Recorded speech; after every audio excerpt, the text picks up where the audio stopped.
But what Open is effectively, actually, it's this year we launched Open. And what it really is now is the right time. Web3 is ready, the technology is ready, and the industry is ready. Today I sit down with Colby Mort and Oliver Biggs to discuss the open ticketing ecosystem. And Open is kind of that very sort of sexy and rebellious brand that actually says, hey, there are huge problems in the ticketing industry, the tech is ready, let's tackle it head on. And how they're onboarding millions into crypto. To date, we've issued, I think, about 5.6 million tickets on chain, which is a good number. But there's really, it's a massive industry. It's an $85 billion industry. And seriously, they're doing tickets for F1 races, major music venues. We have a way of being able to onboard millions into on-chain experiences at the touch of a button or the purchase of a ticket. So as you're searching for which RWA, real-world asset coins, are actually being adopted, we're really excited to be paving the way there. And I think people should really look out for the RWA narrative and what that can entail. Open is a project to watch. I think this is really the year where we bring everyone on chain. Watch today's whole video. Thank you, Open, for partnering up today. And let's start, gentlemen. How did you first get into cryptocurrency? Yeah, I mean, so I got into crypto around 2016. I discovered ETH, actually. It wasn't Bitcoin. It was a podcast going over the ICO and kind of the pros and cons of the blockchain in general.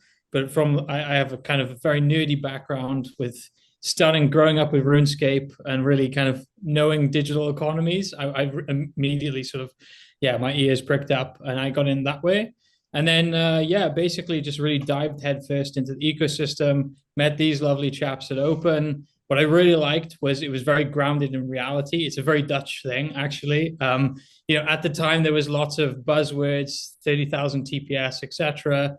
But these guys, it was effectively, here's a real problem in a huge industry affecting a lot of different people, artists, organizers, etc. Here's how blockchain technology can really make an impact and how we're going to do it. So immediately fell in love with it and jumped on basically a couple of years ago, I think going back 4 years now. So yeah, that's kind of how I got into crypto effectively. Yeah. Yeah, nice one. I come from more of a marketing background and also kind of a more creative side, writing, that type of thing. So I, like most people, kind of heard in the last bull run some whispers, some early adopters saying you should really get in on this, ignoring it for too long, seeing them get wealthy, then getting in on it, but also being I don't have a big technical background, so things need to make sense on a very basic level to me. And then on Freakonomics, I think the economics podcast, they mentioned just in a byline, like there's this Dutch company that's doing blockchain ticketing. And I was like, oh, that's cool. Looked them up. They were right around the corner from where I lived. So I just swung by. I was like, hey, do you guys need help? And they're like, yeah, well, you could become community manager and we'll start there. And now it's been coming on 6 years already. So it's a really great way to get involved. On blockchain ticketing is really the use case that sticks for me and I think for a lot of people. So for somebody who's never heard of Open, it is on-chain ticketing, but just the very basics, what is it? Yeah, so ultimately what we really wanted to do is build scalable global on-chain ticketing infrastructure. We had this Web 2.5 approach for a long time. So going back since 2016, we always felt like in order to approach the events industry, it needs to be frictionless. The North Star is if your grandmother can use it, it's good to go, right? So effectively what we built is just a full on-chain ticketing infrastructure that any event organizer or artist can actually tap into. We built this really like top of the state of the art of the industry. Frictionless infrastructure that includes everything you really need to actually sell tickets. So event dashboard, mobile application, ticket scanner. But what really is at the core of it is we built out obviously a blockchain layer. So every single ticket issued is issued on chain. And as an attendee, you don't really need to know about it. You purchase a ticket in local fiat currency, you go through normal flows, your ticket is tied to your mobile, but behind the scenes, on-chain ticket is issued for you. And that opens up a lot of benefits. But what Open is effectively, actually, it's this year we launched Open. And what it really is now is the right time. Web3 is ready, the technology is ready, and the industry is ready. Let's start actually bringing more of those innovations to the forefront. And Open is kind of that very sort of sexy and rebellious brand that actually says, hey, there are huge problems in the ticketing industry. The tech is ready. Let's tackle it head on.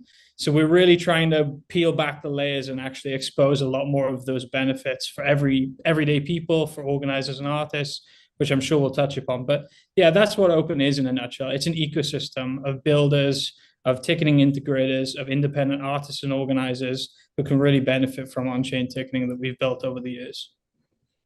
So I'm going to a Laker game this weekend. What is the benefit of these tickets were on-chain for the customer, and what's the benefit for the issuer? Yeah, I mean, so for the issuer, the benefits really are multiple fold. So it's across the entire life cycle of a ticket. I think one of the biggest unlocks is the event financing. So to take it back, I mean, a lot of event organizers and artists require funding in order to be able to put on their event. You know, there are a lot of different deposits that need to be paid before they're actually able to sell tickets. So, you know, usually you would go to a centralized ticketing company and they would provide a loan. And that's like the crux really of what makes ticketing run. The problem there is the fact that that is a hugely powerful position to be in if you're able to give financing out, right? So these centralized ticketing companies say, hey, okay, fine, here's this loan, but you're going to need to do ticketing with us for multiple years. You're going to need to play at the venues that we own, and we're going to like take a huge percentage of your actual fees, so they lose out on revenue and data. A massive benefit of on-chain ticketing is it's of course tied into the nature of a blockchain, right? You have public funding quite literally because of the nature of on-chain capital. So that allows these on-chain tickets to actually be bundled as collateral and used to raise financing for an event. So as an artist or an organizer, you can quite literally raise funding via your on-chain tickets and then be able to put on your event and, you know, have the benefits there. That's just one of them. The others are sort of transparency and accountability. Anyone around the world can see tickets when they're issued. We have this really cool Explorer where you can see real-time ticket data for events around the world. So it's a real nice accountability layer. And I think a huge unlock then is post-event. So no longer is a ticket really this single-use access tool. It's this thing that always lives on effectively. It's an access pass into digital experiences. As an artist or an organizer, you can build a community with them. So you can quite literally go, hey, you've been to my event. Here's access into this Telegram, into this Discord, into whatever it may be. So I think really the benefits for an issuer across the life cycle effectively. Maybe Oliver, you want to touch upon the benefits for the for the actual attendee? Yeah, so it's no secret that ticketing is kind of messed up, for lack of expletive. But basically anyone around the world has issues with ticket scalping or ticket fraud or just it being an enormous pain in the ass. There's the expletive. So it's a very easy pitch in that regard. To average fans, we just say, hey, we just have a very straightforward mechanism where you can buy a ticket in a way where you know it hasn't been messed with. It's the price that the artist set for it. No one got in between. No one got their foot in the door. This is what it is. That's basically the pitch. So we don't try to sell too much blockchain where it's not needed, because there's a learning curve. People, for good or bad reasons, have some connotations to it. So we've learned if you want to reach the masses and do big stadium shows like we've done, 20,000 people, you just need to prove that you can do it. You need to really walk the walk.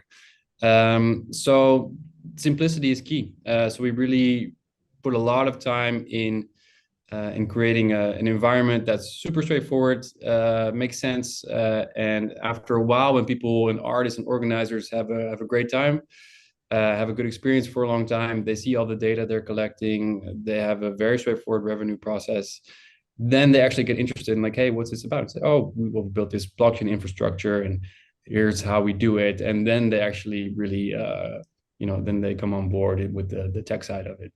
But straightforward, it's just no scalping. There's no messing with the tickets. Fans can check the history of their tickets life cycle. They can see on chain the price that it's been paid for it, whether there's been any markups or not, et cetera, et cetera. Yeah, and then also like another really cool thing that fans are able to unlock there is obviously it makes tickets a lot less boring. So, it's naturally an NFT. So you can basically have like this evolving NFT where pre-event you've got this really cool design, but then post-event it actually becomes clips from the event, new music, an artist's signature.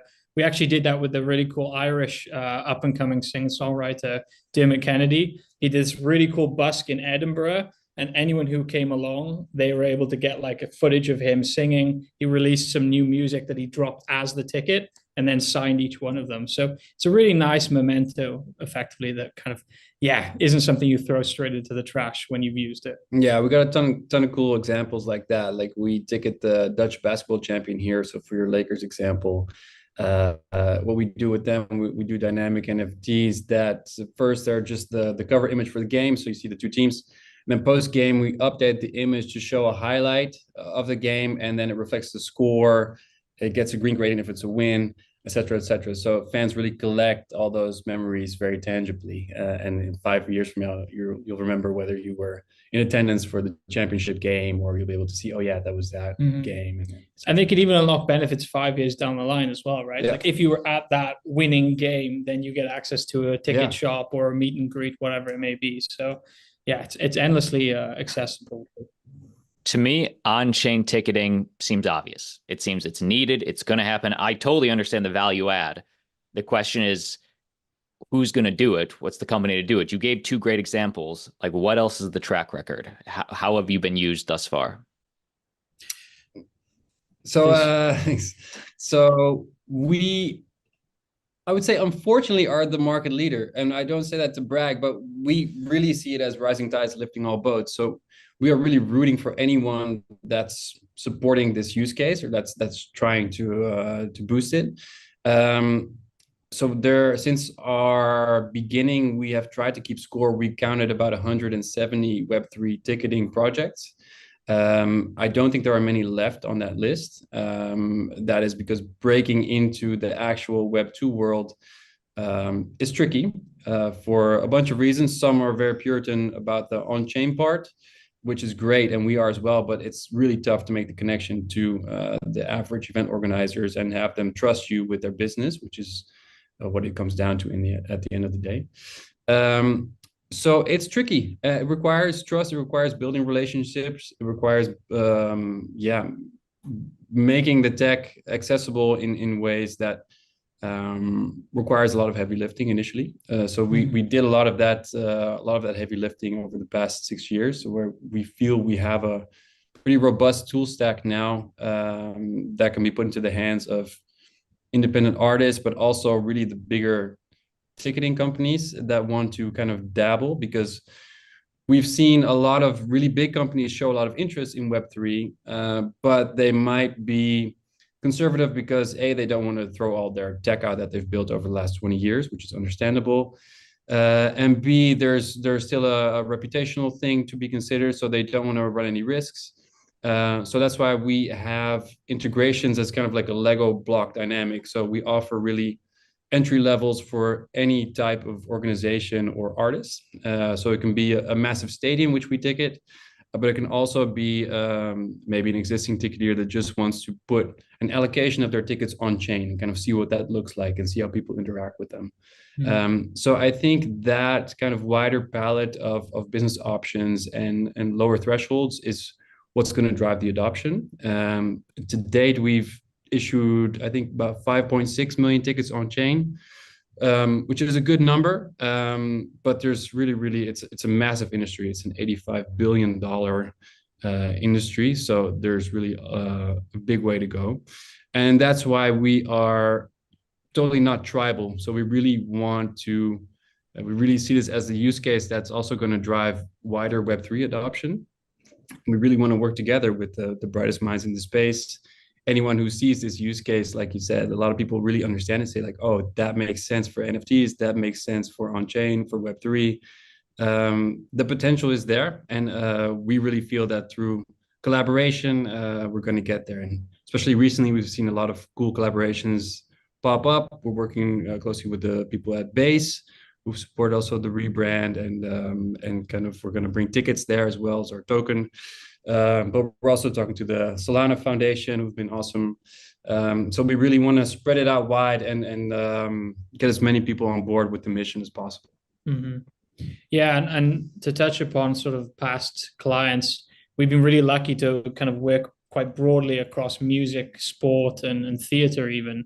Last year we did the Zandvoort Grand Prix, so which is, obviously one of the F1 stops in the calendar year. We worked with the Dutch Grand Prix. They were really enthusiastic about it, obviously because they're so forward looking. And we broke up the whole track into 100,000 coordinates with them, and every single person who purchased a ticket was able to get what they call the trackside treasure. So on the day of the race, it revealed as one of those coordinates with this really cool clip of the race, direct in the Dutch GP app tied to their ticket. So we've done some really cool use cases on that front. And then every month we routinely do the Ziggo Dome, which is Europe's largest music venue here in Amsterdam, which is just, all kinds of cool music acts that routinely sort of do 18,000, 20,000 attendee concerts. So we've really built it to scale. We've really built it battle tested. So as I mentioned earlier, like even your grandma could sort of buy a ticket and have a time of your life. So yeah, and there's been a couple cool integrators also around the world who have kind of taken our tech and ran with it. So there's a really cool integrator in the States that have also ticketed for Gucci Mane, big rap show, Lupe Fiasco. We had one in Korea that did like a Korean museum exhibit. That to me was the coolest thing because it was so far out of my world, where I was like, wow, that's happening right now across the globe. So there's been some really great use cases. But yeah, we're working on a lot more because there's really a much bigger part of the pie that we're ready to go for. What would you guys are, want adoption for everything, but sports versus music versus other, what's the bigger opportunity? Great question, actually. I mean, I think sports is always forward facing. So in terms of opportunity for integration, now is kind of the time where sports organizations, federations are looking into this technology and trying to implement it. We still see some caution there where they see it as something they can do externally to an external community base, but it still has layers of bureaucracy and hierarchy that it needs to go through in order to be like really delivered to the core fans, because they've got them engaged really already. But I think that's the area where we see a lot of opportunity right now. We've kind of built this API that can plug quite frictionlessly into these different organizations' ticket bases. And that's something we use for the Grand Prix as well. So I think that's an area we're going to see a lot more innovation from this year specifically. And we've got a really cool integrator actually announced this week that does really cool sports marketing campaigns that kind of uses that. But I think ultimately, I would say music really, like just because it's a bread and butter kind of event type, like it happens all around the world. It happens routinely with high frequency. It's something that, I think artists and organizers are actually the core benefiter of this technology. I think that's really the thing, whether it's financing, whether it's connecting with fans. So that I think is the golden goose. I think really. The level of fandom is kind of the key denominator. I think that exists both in sports and certain sort of subsets of music, where if the fans are willing to wait outside in the cold for a couple hours, I think then there's an even bigger value add for taking things on chain, where the collector's value goes up. Fan will have a huge emotional resonance with the experience.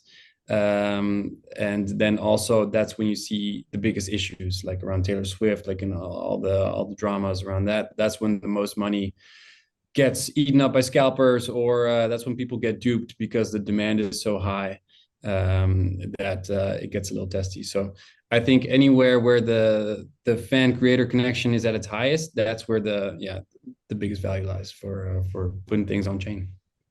Larry Fink of BlackRock, along with many others, have said real world assets. That is happening. That's key to me. On-chain ticketing, very obvious use case in real world assets. Can you guys get into that? Yeah, I mean, I think one of the most fascinating things about ticket inventory as an asset is it doesn't require, huge sign off on a legal front. There's no, hey, like if you want to tokenize real estate, you need to go through all of these checks. With ticketing inventory, it's quite literally the event organizer or artist who has the power to put that on chain, and we can facilitate that relationship. We see it really as the most accessible RWA at this moment in time, just because of the sheer volume, right? It's in the millions of tickets, the millions of attendees that can own these assets. So I think it's huge potential. What we want to do is facilitate a ecosystem where if you bring a ticket on chain as a real world asset, you then unlock a multitude of ways that you can use that, right? So one of them is event financing, where, okay, I want to use these as collateral, raise money, put on my event, fund those deposits. The other is it could even be a marketing branch, right? Where the ecosystem is incentivized to help you sell those tickets. You set the amount that you want to make from an on-chain ticket being sold. You set the amount that you allow resale to occur. And all of a sudden, the ecosystem is incentivized to help sell them. It could be an influencer in a specific location that can sell them via their platform. It could be a marketplace like Magic Eden, for example. It's really composable when you bring a ticket on chain where it gets sold. And then you bring it back into an environment that the artist or organizer controls, which is like the ticket application. So it's this perfect way of making something fungible and then bringing it back to being non-fungible when you need it to be, when the ticket gets scanned. So yeah, it's super frictionless, really. We're really excited about it. And it's something that can happen now, I think, really what's important. Like Larry Fink is obviously future-proofing for 10 years, 50 years. There's a lot of like legal loopholes that need to happen to be able to make that possible. And we're really coming in and being able to say, hey, here's 20 million tickets this year, perhaps 50 million the next. This is, yeah, just something that could really benefit people. So, yeah. And Oliver, what's the use case of the token? Obviously, I need it to interact. So what is use case, then also tokenomics? Yeah, so we have the OPN token, and this is basically the fuel for all tooling. So on the integrator side, we have about 15 to 20 integrators around the world who are issuing tickets using the OPN open tooling. They need to top up OPN essentially as a type of credit or fuel to issue tickets. So it's quite straightforward. So there it's a volume game. The more tickets they issue, the more OPN they need. On the token holder side, it's also on the open market across a few DEXs and on a couple of exchanges, and will be added to more. On the token holder side, so we have a really cool, speaking of RWA, yield for stakers. So basically, it comes down to any ticket issued means more yield to stakers, which is something we're really proud of. To me, to my simple non-dev brain, that makes a lot of sense. So that's something we're really proud about. And also, we have a really cool DAO, a ticketing revolution DAO, that's kind of supporting our mission. Looking for ways to bring in builders, looking for ways to really spread the word about what we're doing and find new avenues and collaborations. So that DAO there, the staked OPN, has a governance purpose, as well as there are all sorts of cool grants for anyone basically that can add value to the mission. Yeah, right? Yeah. Guys, I feel so much like more connected to this project, or so much more of an understanding since we took this time to talk about this. So thank you. Is there anything we didn't cover that's worth mentioning, or maybe just what to look forward to in the future? So I think the thing I'm most excited about, looking forward to for this year, is just adding more volume on chain. So we did about 5.5 million tickets to date.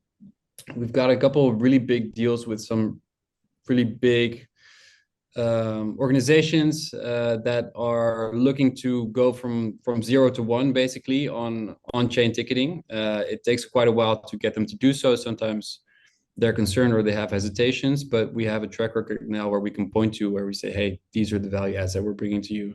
And right now, luckily, we're in a position where that usually gets them across the line. So I'm most excited about doing that and getting them to try out this stuff with us, and really, we really see it as, let's bring as many organizations on chain as possible. So that doesn't mean taking everything and pushing them really hard and on all sorts of complicated Web3 stuff, but let's get some experiences under their belt. Let's start doing this and put their ticket inventory on chain and build from there. And that's really the first step. And then basically I see it kind of like we get that Web2 traction, and then we also want to divide it up amongst the Web3 world ecosystem, bring them to our partners, bring them to multiple chains when they're suitable, introduce new tooling from people that we think is awesome, and sort of unlock new features for them.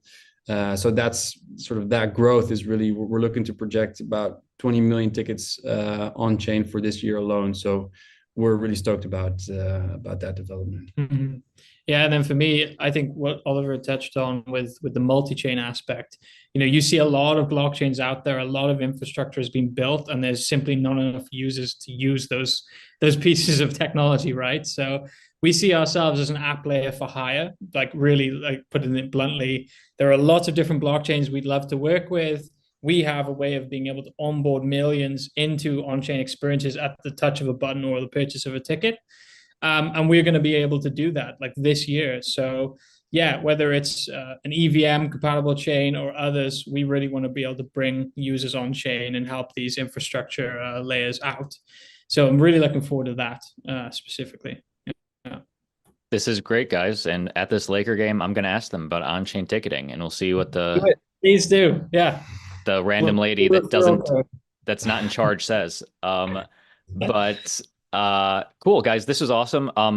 Where can my audience find you? And just final message for the Altcoin Daily Army. All right.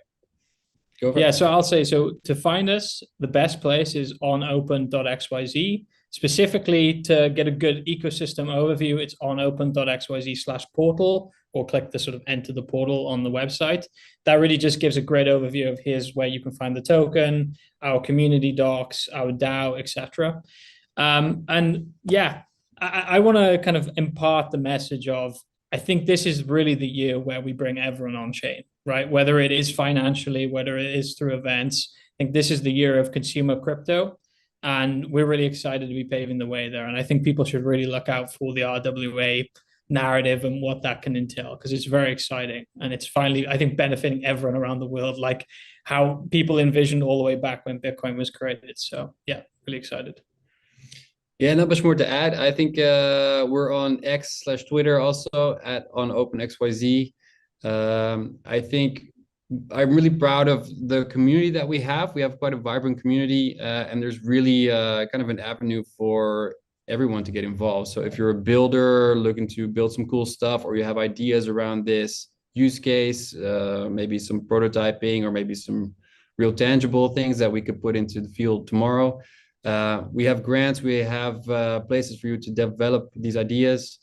If you're a speculator, I think there's cool stuff on the token side. If you're just a fan of the use case, we have plenty of folks who are just hanging out in our Telegram and Discord and just talking about it and seeing as it develops day by day.